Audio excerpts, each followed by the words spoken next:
From LinkedIn News, I'm Leah Smart, host of Everyday Better, an award-winning podcast dedicated to personal development. Join me every week for captivating stories and research to find more fulfillment in your work and personal life. Listen to Everyday Better on the LinkedIn Podcast Network, Apple Podcasts, or wherever you get your podcasts. Break language barriers instantly by translating up to 44 languages in real time with the HP AI PC, powered by the Intel Core Ultra processor. With the right tools, work doesn't have to feel like work. Learn more at hp.com/AI PC.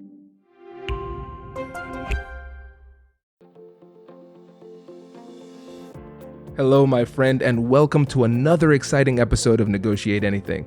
Thanks for joining us today. With over 10 million downloads and listeners from more than 180 different countries, it's dedicated listeners just like you who have made Negotiate Anything the #1 negotiation podcast in the world. I'm your host, Kwame Christian. I'm a business lawyer, mediator, author, and the proud CEO of the American Negotiation Institute. Now, before we get into today's insightful conversation, I have a golden opportunity for those of you who recognize the power of negotiation in your professional lives. Have you ever found yourself wishing that you could navigate those high-stakes conversations with more confidence? Or perhaps you're looking to empower your team with the art of persuasion and conflict resolution. At the American Negotiation Institute, we've crafted specialized keynotes and workshops tailored for those very needs. We've transformed the negotiation skills of professionals worldwide, and we're eager to do the same for you. We believe the best things in life are on the other side of difficult conversations, and our goal is to help you improve your lives and the lives of those around you, one difficult conversation at a time. Don't let another challenging conversation leave you second guessing. Click the link in the description to discover how we can help you find confidence in conflict, negotiate better deals, and have stronger relationships. Because in the world of business, every conversation counts. And now, without further ado, let's jump into the interview. Dave, thanks for joining us today. Thanks for having me. Hey, man, it is my pleasure. So how would you get us started by telling us a little bit about yourself and what you do? Yeah. So again, thanks for having me. My primary shtick right now is I'm an AI YouTuber. I've been researching AI off and on for about the last 14 to 15 years. Started doing it full time earlier this year. And I focus on everything from fine tuning to AI alignment, everything in between. I also do some consulting. I have about 600 supporters on Patreon, a few dozen of which I talk to on a regular basis to help coach them on deploying AI in their businesses. This is great. And listeners, I always say it. My friends who come on the podcast, they are very humble. Let me pump you up a little bit, Dave. So Dave's YouTube channel is the best channel out there for artificial intelligence. It's exceptional. And so if you want to learn more about AI, this is the guy to follow, because you've been growing at an astronomical pace over the past 3 to 6 months. And it's just great to see you continue to shine because your work is exceptional. Well, thank you. Yeah. Yeah, my pleasure. And listen, so for this episode, we're going to keep this simple at the beginning, and then we're going to build. And so this is going to start off almost like just a primer, getting everybody started, understanding what AI is, and then building up to the implications for society in the future. And there's been a lot of extremism on all sides when it comes to this, and it's hard to tell separate the wheat from the chaff here. So that's why we have Dave. And let's go back to the beginning, because you said you've been working on this for the last 14 to 15 years. And I think for a lot of people, that would be surprising because they might say, didn't AI come about last year? So let's just start off with the simple question of what is AI, and tell us a little bit of the history about it. Yeah. So from the biggest perspective, AI is, you might also have heard machine learning. So the idea is that you use computers to learn from data. That's like the simplest, highest level version. But what that learning looks like has changed over time. Historically, most machine learning was about mathematical optimization, linear regression, that sort of stuff, a lot of statistics. With the last decade or so, as computers became a lot more powerful, basically we could throw a lot more math at it. And when you do that, you can have larger mathematical models, which we now call neural networks or deep neural networks. And so all the rage right now, probably most of your listeners have heard about ChatGPT. ChatGPT at its heart is just a large language model, which is a artificial neural network. And so an artificial neural network, that's a really fancy term for saying that it does a lot of linear algebra really, really fast. And I mean like billions and billions of calculations every conversation that you have with it. So it's at its heart, it's a lot of math, and it's predicting your next character. This is great. First of all, impressive synopsis for something so complex. And now, when we think about artificial intelligence, we can say, okay, Dave, I'm following. So what's the big deal? This is taking over the news cycle. What is the big deal? How would you conceptualize that? Yeah. So, I mean, at its heart, artificial intelligence is a form of automation, right? And automation itself is not new. We've had electromechanical automation since the beginning of the Industrial Revolution 150 years ago. It's also a force amplifier. So a way to think of force amplifiers or multipliers is like the steam engine, right? Steam engines put out a lot more work than humans, a lot more work than oxes and cows. Internal combustion engines, ditto for all that. So you can think of it as kind of two parts, right? It's that automation engine, which allows you to do more cognitive work faster, cheaper, better. It also is a force amplifier in that it allows one person to do more at one time or do more faster. So from a brass tack standpoint, that's kind of how to look at AI. It's just the next evolution of automation and industrialization. Okay, this is great. So as a force amplifier, and it's a form of automation, this is great. So we can understand essentially we can do the things that we want to do using artificial intelligence with much more efficiency and precision because of these large language models, right? Yep. That's the heart of it. Yeah. And now let's try to paint a vision of the future, because people are starting to say, okay, great. Maybe that sounds to them as smarter computers. Computers have been getting smarter and faster and smaller every year. So what's different about this?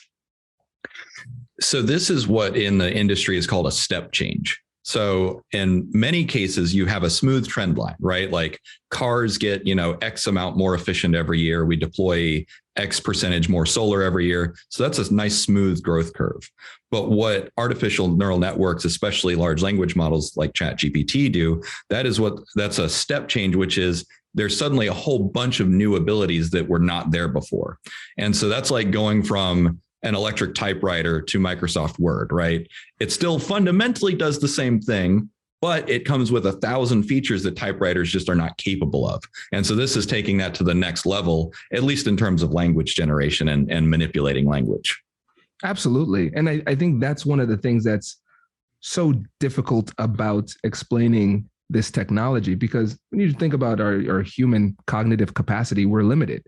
So for instance, when you think about numbers, we're limited in our ability to appreciate large numbers. So it goes from 1 to 10 to 100 to 1,000 to a lot. Okay. And that we can't really fathom much beyond a lot. And I think it might have been on your channel or some other channel. They were talking about kind of giving an idea of how rapidly this was advancing. And when you think about the iPhone, it was advancing every year or every few years. We're waiting for the new iPhone to come out. It was a big deal. But here with AI, it's like these advancements are happening in a matter of days, not years. Can you kind of conceptualize just how rapid this advancement is? Yeah. So having been like keeping my finger on the pulse of this particular technology thread, which started in about 2015. And of course, that back then it was, a new version, a new model would come out every 1 or 2 years. And then, a year or two ago, it was about every 6 to 9 months. And now, of course, as you said, it's weekly, right? Where we get new advancements. And not only is individual companies are churning out results faster, there are now more companies participating. So we're getting this broadening of the field as well as this acceleration. And so we get these compounding returns as results are shared, and the economic incentives are there as well, right? Because we've seen for the first time, companies have gone under or had their market undercut, biggest one being Google, right? With ChatGPT came out, Google lost, it was what was it, like $100 billion of valuation, in a couple months, is incredible. So a lot of people see the writing on the wall. And so what we're entering is what's called a race condition, where one company has to race another company in order to just keep up, right? Because it's keep up or die at this point. And at least for some companies, not all companies are in this state. But that is why that's one of the driving forces of seeing this acceleration in AI. And that's why, ChatGPT, they come out with a new version about every other week now. And then, of course, there's competitors trying to break into the market, but they're way out ahead still. Absolutely. And I think one of the concepts that can help people to get a better understanding of how significant this technology could be just in the context of the entirety of our species is the concept of the singularity. Can you tell them about that too? The singularity was a hypothetical eventuality, as end state, that was proposed by Ray Kurzweil, a futurist and researcher, where basically these compounding returns that we're seeing, that we're starting to see today, if that trend continues, that acceleration continues, it's kind of like you drop a penny off the Empire State Building, right? The myth is you drop it, and by the time it gets to the bottom, it's moving so fast that it could like shatter a car windshield or kill someone, right? And so gravity is probably the most familiar exponential acceleration that anyone's familiar with, right? You drop something from space, it burns up on the way down because of how fast it's going. That is kind of the data equivalent of the singularity, where the idea, and there's lots of different ways to explain it, but the idea is that the compounding returns of more data, more AI, better computers, you get this reinforcement, this virtuous cycle where it keeps going faster and faster and faster until it reaches basically like infinite growth rate, which obviously there's still going to be constraints of physics, right? We only have so much electricity. There's only so much water, to cool the data centers. There's always going to be some constraints, but the hypothetical limit of computation is much higher than we've even come close to. So the high end is still way out there. But if this rate of acceleration continues, we might get close to that, those thermodynamic limits sooner rather than later. That's the singularity. And the idea is that once you basically solve all of science, all of math, all of chemistry, we don't even know what's possible. And so the idea of the singularity is that there's the event horizon, right? Which you can't see beyond the event horizon of a singularity. That's the point of the singularity is, okay, something's going to happen. And the estimates vary from 2045 to 2035, or even, I think some people have revised it down to like 2028. So like five years at the soonest, we're going to get to this point of compounding returns and compounding acceleration that we don't really know how life is going to be like beyond that. Hello, my friends. Before we get back to today's episode, I want to ask you a question. Have you ever wondered how to elevate your team's negotiation game and how you can help the folks on your team have better, difficult conversations? At the American Negotiation Institute, we offer transformative keynotes and workshops tailored to empower professionals with top-tier negotiation and conflict resolution skills. Whether it's a keynote for your next event or hands-on training for your team, we've got you covered. Don't just negotiate. Master the art with the American Negotiation Institute. Click the link in the description to find out more. Elevate, negotiate, and succeed. Introducing the HP AI PC, your powerful AI assistant. Easily search through personal files, gain valuable insights, and make smarter, more informed business decisions. Unlock the future of work today with the HP AI PC, powered by the Intel Core Ultra processor. With the right tools, work doesn't have to feel like work. Learn more at hp.com/AIPC.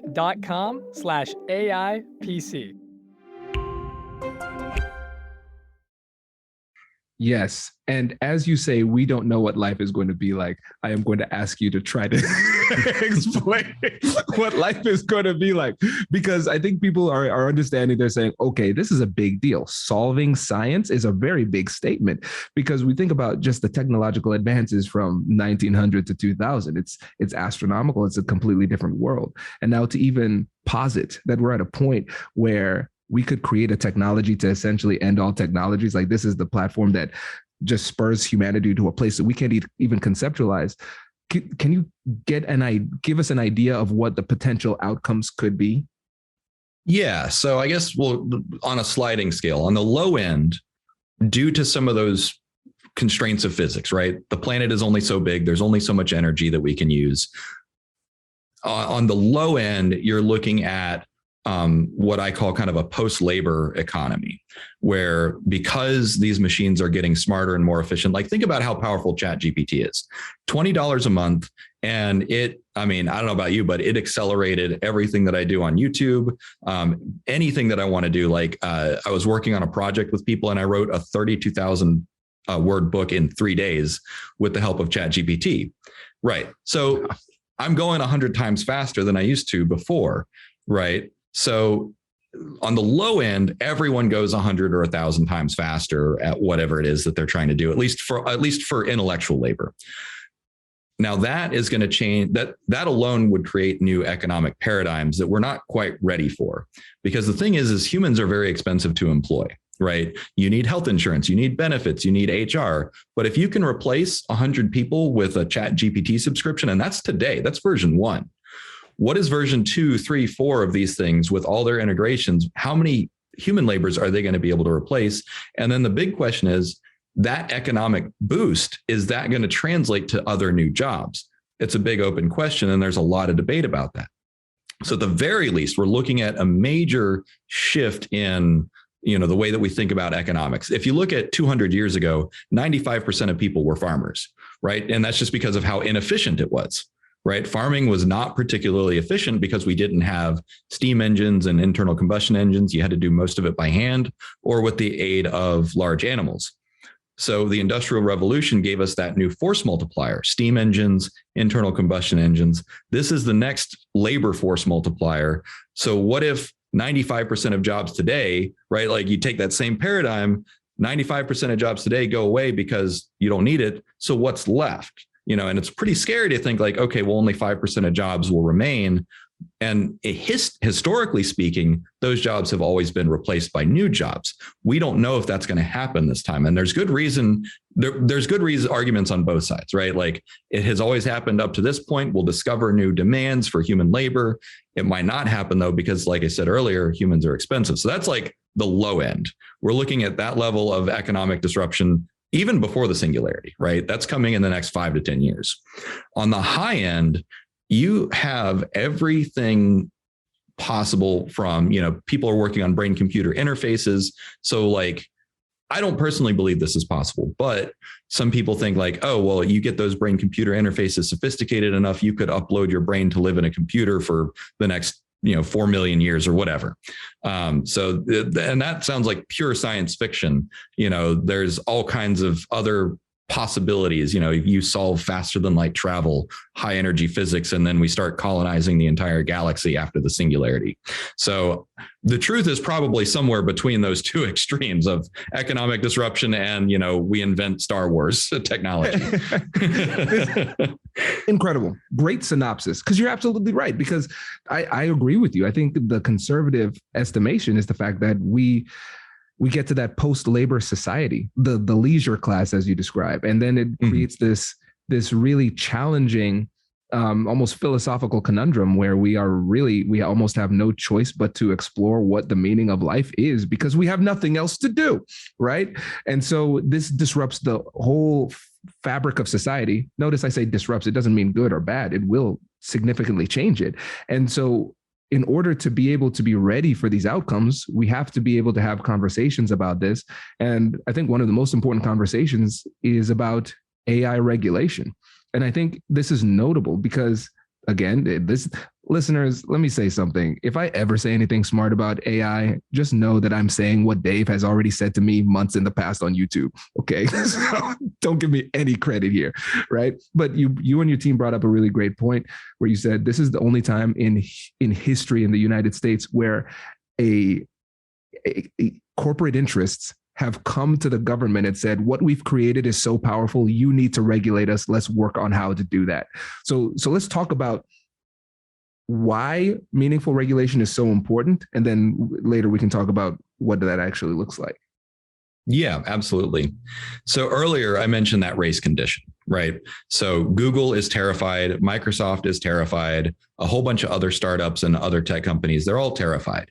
They have a lot of inertia, right? They have a lot of market capital that is going to be difficult to dislodge. That being said, we've seen it before. Tech companies can collapse relatively quickly. Yeah. So that race condition means that they're all incentivized right now to go as fast as possible because it's adapt or die, right? And so the only thing that can slow that down, that race condition down, is a systemic change that affects all of them equally. And that is regulation. So the best model that we have for effective regulation is GDPR in Europe. And so GDPR in Europe, it's basically data privacy, right? That's a very broad data privacy. And many, many companies took it very, very seriously, going so far as GDPR tells you about things like where data is allowed to be housed, who is allowed to have access to it. And so like if you're a German citizen, for instance, your data, you have a right, one, to have that data deleted, but you also have a right for it to stay within German jurisdiction. And that policy was so powerful that like people abide by it.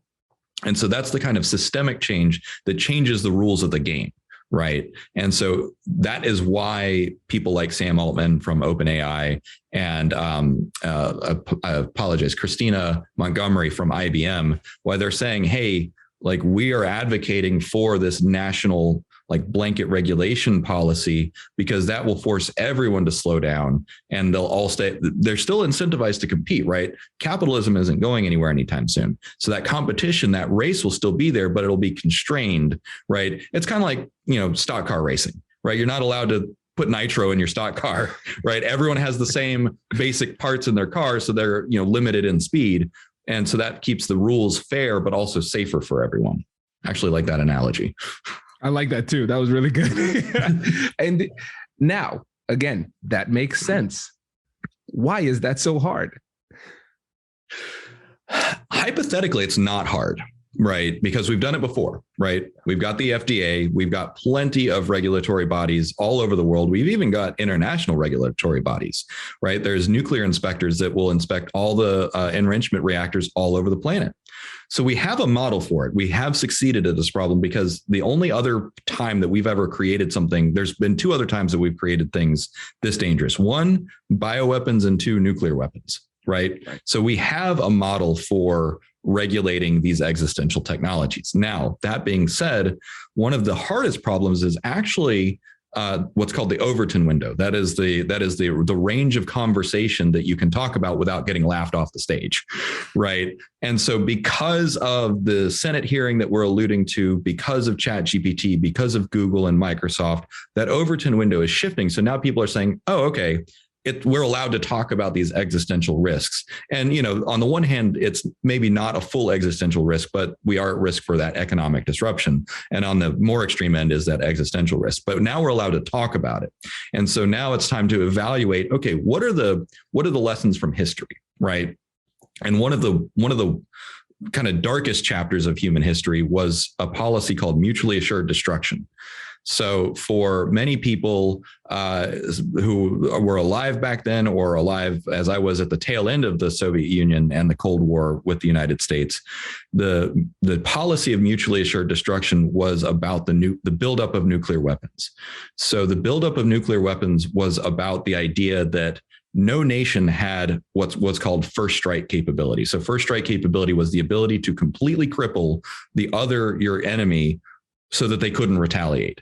So in this condition, in this race condition where you were incentivized to have as many nuclear weapons as you could all over the planet pointed at each other so that nobody had first strike capability, then nobody would shoot first because it was guaranteed that everyone would die. Right. And so that's like the worst kind of game to be playing. We don't want to be playing that game again with AI. We want to have what's called like a win-win situation where it's like, instead of getting everything locked up in this mutually assured destruction where companies are going as fast as they can, because nations are also incentivized to go as fast as they can. There's been political leaders all over the world saying that the nation that wins at AI wins the geopolitical stage for the next century. And that sounds very similar to mutually assured destruction. Yeah. So we want to avoid that. So it's not that it's complex. but there's a lot of moving parts. There's a lot of incentives, but in principle, one, it's relatively straightforward because the incentives are there. It's a military and economic incentive, but it's complex because you've got a lot of people with antagonistic incentives. So that's where the complexity comes in, because we all want it, right? We want the golden carrot of AI giving us that post-singularity lifestyle without the mutually assured destruction component. That's threading that needle is the hard part. That makes a lot of sense. And one of the things that you've talked about is the strategy of national versus international types of regulations. And so there are layers of complexity here because it's going to be tougher to get it regulated and come to some alignment here internally within the United States. But then the only way to really make this work in a meaningful way is to get as many parties as possible, hopefully the entire world, on board. And so when you think about the strategy to actually pull that off, what does that look like to you? Yeah. So the strategy that I advocate is one that is grassroots, decentralized, global, because one of the chief problems, let me frame it this way. One of the chief problems of this is what's called a coordination failure. And a coordination failure is we could hypothetically find an optimal solution, but only if everyone works together, right? But because there's a lack of trust, right, either within nations or between nations, because of that lack of trust, we tend to throw up our walls and not cooperate, right? But fortunately, you and me, everyday people, have a really powerful tool for collaboration. We have the internet, right? And so by using this global communication tool, we can actually solve the coordination problem. But then the question is, okay, who does what and why? And what's the strategy, right? And if you distribute these ideas, these plans, and you build consensus, on Twitter, on Reddit, on email, on YouTube, right? We've got these platforms that have global reach. On my YouTube channel, only 6% of my viewers are in America, right? So everyone else is global. Yeah, right. So by using those exponential communication tools that we already have access to, having these conversations, talking with other influencers, talking with researchers, we can build consensus to say, yes, we need an international regulatory body that is modeled on, the nuclear regulators. Yes, we need a national regulator that's modeled on the FDA or the FCC or whatever. We need a national policy that's modeled on the GDPR but updated for AI, right? So by building that consensus, like that's how democracy is supposed to work, right? Is once there's a strong enough consensus, the politicians that support it get voted in. The politicians know that because the politicians, they all look at polls, right? What's most popular, right? What policy is going to get them reelected? It's all about incentives. And so by building consensus around these things, we can shift the rules of the game so that those incentives line up and actually incentivize solving the control problem, solving AI, and creating breaks for that race condition. But it does require broad enough consensus for the mechanisms of democracy to work like that. This is fascinating because it makes sense. It makes sense theoretically, because if we get enough people saying the same thing, then people would have to respond. In your opinion, is that more of a challenge of essentially winning the messaging battle and just getting more people on board? Or is there some kind of mechanism that you think would accelerate the process? Messaging is absolutely critical. First step is getting the message out, having the conversations, having the debates. But messaging alone it's necessary but not sufficient. So that's an engineering term: necessary but not sufficient. If you don't have a foundation, you got nothing, right? You build a house of cards. So what comes after that is action, right? And there are likely to be conflicts of interest, right? There's always going to be some adversary out there that says, actually, I don't want to play nice. I'm going to cheat. I'm going to try and stack the deck in my favor because I want the strongest military. So I'm going to cheat. Or I want to have the first quadrillion-dollar company. So I'm going to cheat, right? There's all kinds of in economics, what's called a perverse incentive, right? If you can cheat and get away with it, there are rewards for that.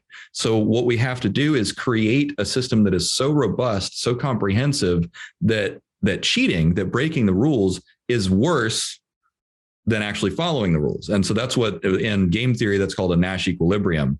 So I don't know if you've ever played the game Monopoly, right? You want to wheel and deal, you get all the properties, you build your hotels. That's your strategy, right? That's everyone's strategy. But the difference is that in a competitive game like that, it's designed for there only to be one winner, right? It's a winner take all strategy. So that is still true globally, right? Apple dominates, the smartphone area. They probably they're neck and neck with Android, right? And then on the military front, the United States and the European Union, like the Western allies, dominate in terms of military power. So globally, we do have this condition where it's still winner takes all. But how do we create a situation that brings everyone else to the table, so that everyone is able to win, right? Not just people that are ideologically aligned to, using Apple over Android, or ideologically aligned to the United States and Western allies and liberalized democracies. So there's a lot of work to do, even above and beyond just getting the message out. But getting the message out is certainly the first step. Yeah, I love this. It's really helpful to have a clearer roadmap, because essentially it's amplifying voices like yours, helping people to see what options are out there, and spreading the message. And there's no way to know this for sure, but I'm just interested in your perspective. When you think about the risk of challenges and problems with AI versus the rate at which the United States is regulating, do you think we'd be able to get meaningful regulation in place before something bad happens, or does something bad need to happen in order for us to make that move? There have been a few times in history where the perceived danger was there, right? There's a movie that's about to come out called Oppenheimer, right? And so this movie, it stars Cillian Murphy as Oppenheimer. And so the backstory, for anyone who doesn't know, this is the story of the development of the nuclear bomb. So one of the events that precipitated the Manhattan Project was Albert Einstein wrote a letter to Congress saying, because what he did was he ran the calculation. He said, okay, let me look at a pound of plutonium, look at how much energy it radiates per day, per hour, per year, and calculate out how much energy is total in a pound of uranium and a pound of plutonium. And he realized there is more energy in a pound of this stuff than in millions of barrels of oil. And so he wrote a letter to Congress saying, you need to pay attention to this because there is so much energy locked into this. If you can unleash that energy, it can change the world, right? And so then the Manhattan Project came in, and the rest is history, right? It was all very, very secret. It's all going to be, dramatized in the movie Oppenheimer, which I will be there day one because it looks real good. And I don't know if they'll have the Albert Einstein aspect in that, but you can actually find there's a copy of the letter online. So we probably are. Hopefully, what happened was that Senate hearing with Sam Altman and IBM. Hopefully, that was that letter to Congress saying there is something here. You need to pay attention to it. And so there's been calls online for we need the equivalent of the Manhattan Project, but for AI. So maybe that call has happened, but maybe not. So hopefully we'll see. This is great. Dave, I could talk to you all day about this. I know this because I've listened to your videos all day before. So this was great. And before you go, just remind the listeners about your YouTube channel, the Patreon, and how they can get in touch with you. Yeah, thanks. So real quick, obviously, I've got a YouTube channel. It's growing, easy enough to find, David Shapiro Automator. I've been an automation engineer for many years, and AI is just the next evolution of that. I've also got a Patreon, so patreon.com/Dave Shap, which has a private Discord server. So if you want to chat with me, just jump on there. I have limited time, but every now and then a slot will open up if someone wants to have a consultation. I'm really good at figuring out, how to solve business problems with AI. And I'm also available on LinkedIn and Twitter. I'm pretty picky about LinkedIn just because sometimes people they want to sell me something. So I want to make sure that no one's trying to sell me anything before I accept their connection on LinkedIn. But other than that, I'm happy to connect with people on pretty much any of those platforms. I should be pretty easy to find. Love it. Dave, thank you again. This was really, really enlightening. Yeah, thank you. Thank you so much. This is good talk. Congratulations! You've just joined an elite club. By listening to a full episode, you're now officially on the Negotiate Anything team. So welcome aboard. What most team members do is they subscribe to the podcast because that allows them to automatically get the latest episodes of the show. The best things in life lie on the other side of difficult conversations. Keep learning, keep practicing, and keep getting better. Your relationships will improve, your career will soar, and you'll have the confidence you need to get the most out of these crucial conversations. Again, thank you for joining the team. We're excited to have you, and I will see you in the next episode. I'll catch you later.